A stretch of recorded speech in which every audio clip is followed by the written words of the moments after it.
छठी माई के घाट बड़ी चमचम करे छै। छठी माई के घाट, छठी माई के घाट बड़ी चमचम करे छै। फल फूल से डाला पूरा गम गम करे छै। छठी माई के घाट बड़ी चमचम करे छै। छठी माई के घाट, छठी माई के घाट बड़ी चमचम करे छै।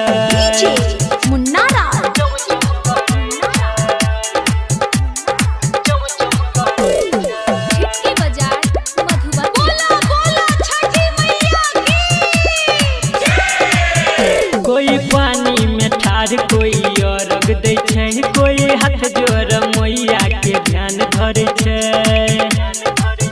कोई पानी में ठार, कोई अर्घ दै छै, कोई हाथ जोड़ मैया के ध्यान धरे छै।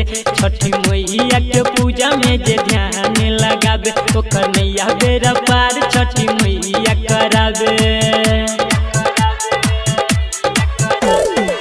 सबके घाट पतियारी जरै छै।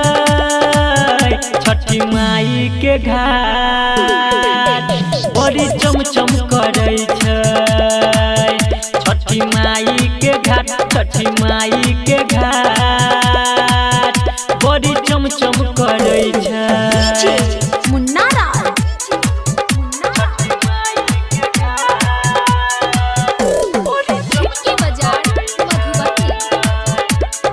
आप सुन रहे हैं संदीप सुमन को।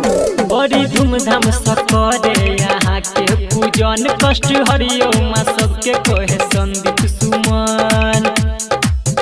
बड़ी धूमधाम से करे यहाँ के पूजन, कष्ट हरियो माँ सबके कहे संदीप सुमन। नारियल जोरे जोर माई के चढ़ाबे भोरे भोर, अर्घ द क सूरज देव तब करे छै जोर। मनुआ कृष्णा छुरा छुरी छोड़ै छै।